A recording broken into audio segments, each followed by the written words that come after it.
प्रिय विद्यार्थी साथियों, जैसा कि आपको पता चल गया होगा कि इस साल 2020-21 में सीबीएसई ने जो बोर्ड की परीक्षाओं में प्रश्न पूछे जाएंगे उनके प्रश्न पत्रों के पैटर्न जारी कर दिए हैं। तो आइए हम आज चर्चा करते हैं हिंदी कोर्स बी में क्या क्या परिवर्तन हुआ है। एक कक्षा 10वीं का प्रश्न पत्र है, तो हम जो है इस पर चर्चा करेंगे। समय आपको 3 घंटे मिलेंगे। 80 नंबर के आपसे प्रश्न पूछा जाएगा। सामान्य निर्देश जो है देखते हैं। इस प्रश्न पत्र में केवल 2 खंड होगा, खंड अ और खंड ब। खंड अ में कुल 9 प्रश्न पूछे जाएंगे और इन सभी प्रश्नों के उप प्रश्न दिए गए हैं, विकल्प दिए गए हैं और निर्देशों का पालन करते हुए उनका उत्तर आपको देना है। खंड ब में वर्णनात्मक प्रश्न पूछे गए हैं और इन प्रश्नों के जो है आंतरिक विकल्प दिए गए हैं अथवा करके आपको निर्देशों का पालन करते हुए उनका जवाब देना है। तो बढ़ते हैं खंड अ की तरफ। खंड अ में पहला प्रश्न है गद्यांश, अपठित गद्यांश। तो आपको यह गद्यांश पढ़ना है। इसमें आपको प्रश्न में 2 गद्यांश दिए गए हैं। आप चाहें तो गद्यांश 1 का उत्तर दीजिए या गद्यांश 2 का उत्तर दीजिए। गद्यांश को ध्यान से 2-3 बार पढ़िए। इसके बाद इसको जो है इस पर 5 प्रश्न पूछे जाएंगे। 5 प्रश्नों के 4-4 विकल्प हैं। ठीक है, देखिए 1 2 3 4 5 और इन सभी प्रश्नों के 4-4 जो है उपखंड हैं। इनमें सर्वाधिक उचित खंड का आपको चयन करना है, सर्वाधिक उचित विकल्प का चयन आपको करना है। तो 5 नंबर मिलेगा।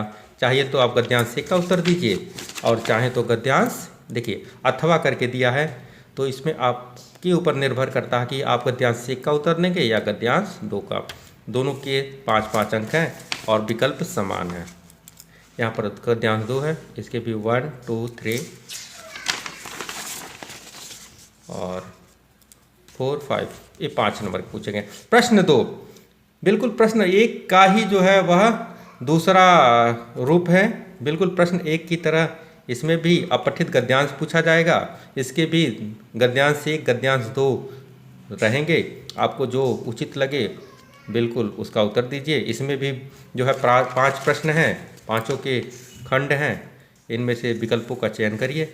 देखिए अथवा करके गद्यांश 2 दे दिया। इस तरह से प्रश्न 1 और प्रश्न 2 अपठित गद्यांश हैं और इससे आपको 10 नंबर मिलेगा। ठीक है, अब आते हैं प्रश्न 3 की तरफ। प्रश्न 3 में जो है वह व्यवहारिक व्याकरण है, तो इसको आपको ध्यान में रखना है। पिछले साल जो है इसके विकल्प नहीं मिलते थे, लेकिन यह 16 की 16 प्रश्न जो हैं इनके 4-4 विकल्प हैं। आपको सही विकल्प का चयन करना है। बिल्कुल आसान बना दिया है सीबीएसई ने। पहले प्रश्न 3 में जो है आपसे पूछा जाएगा पदबंध, तो पदबंध से 5 प्रश्न पूछा जाएगा। लेकिन ध्यान दीजिए यहाँ पर केवल आपको 4 ही उत्तर देने हैं, 4 भागों के उत्तर देने हैं। ठीक है, तो ये आपको ध्यान में रखना है। इसके बाद प्रश्न 4, इसमें वाक्य रूपांतरण से 5 क्वेश्चन पूछा जाएगा। ठीक है, लेकिन यहाँ पर भी दिया है ना, किन्हीं 4 भागों के उत्तर दीजिए। 5 भाग है यानी 5 प्रश्न है, आपको केवल 4 उत्तर देना है वाक्य रूपांतरण का। तो आपको जो सही लगे, जो 4 आपको एकदम बिल्कुल सही से आंसर जिसका आता हो उसका ही आपको उत्तर देना है। देखिए 3 4 5। इसके बाद आइए देखते हैं प्रश्न 5। इसमें आपको समास पूछा जाएगा। ठीक है, तो इसमें भी 5 भाग है लेकिन केवल 4 भाग के ही उत्तर देने हैं। तो समास से संबंधित 5 क्वेश्चन आएगा लेकिन आपको 4 ही हल करना है, 4 के उत्तर देने हैं। प्रश्न 6, यहाँ पर आप देखिए, यहाँ पर आपको 4 भाग पूछा जाएगा लेकिन 4 के चारों आंसर आपको देने हैं। यह मुहावरे का जो है वह भाग है। तो 4 मुहावरे से संबंधित प्रश्न आएगा और चारों के चारों उत्तर आपको यहाँ पर देने हैं।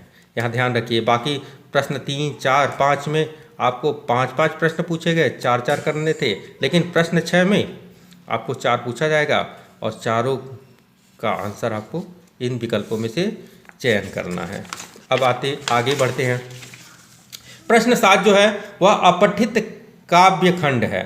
आपके पठित पुस्तक स्पर्श में जो काव्य खंड है उसमें से एक कविता पूछी जाएगी।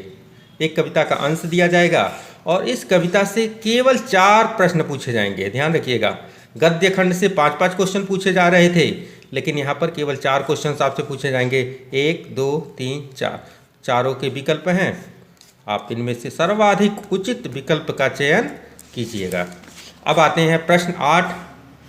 यह अपठित की भांति है, लेकिन यह पठित है। आपके पाठ्य पुस्तक पठित के गद्य खंड से यह गद्यांश अवतरित है और इस पर आपको जो है 5 क्वेश्चन पूछे जाएंगे। पाँचों के 5 अंक हैं। देखिए 1 2 3 4 5 और 1-1 अंक सबके हैं। इस तरह से प्रश्न 8 में पठित गद्यांश आएगा बच्चों, और आपको 5 नंबर इसमें मिलेगा। प्रश्न 9 भी जो है पठित गद्यांश ही है। ध्यान रखिए, प्रश्न 8 प्रश्न 9 दोनों सेम है, पठित गद्यांश हैं, पाठ्य पुस्तक से अवतरित हैं गद्यांश, और इनमें से आपको 5 क्वेश्चंस पूछे जाएंगे और आपको उत्तर देना है। खंड ब, अब यहाँ पर खंड चेंज हो रहा है।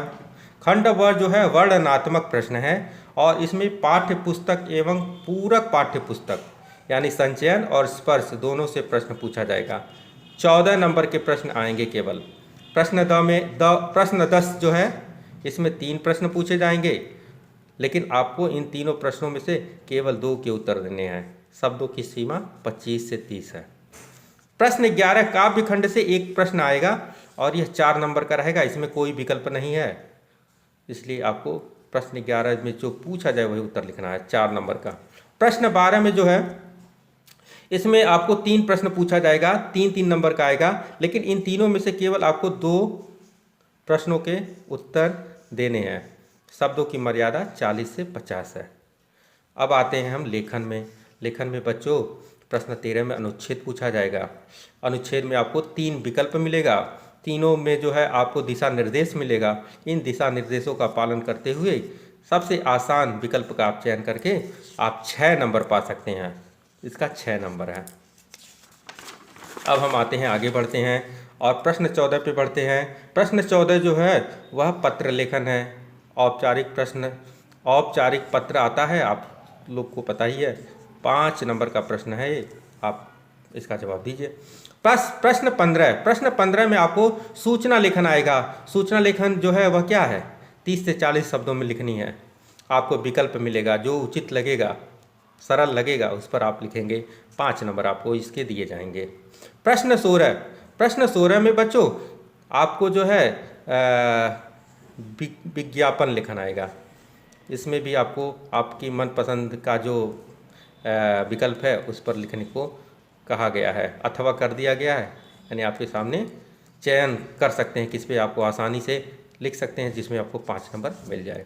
अब देखिए प्रश्न 17, इसमें जो है बहुत परिवर्तन हुआ। पिछले साल यहाँ संवाद लेखन आता था, इस साल जो है कहानी लेखन आया, लघु कथा लिखनी है बच्चों, और यह जो है अच्छे से प्रैक्टिस करिए क्योंकि ये पहली बार आ रहा है। विकल्प दिया गया है आपको, शब्द सीमा जो है 100 से 120।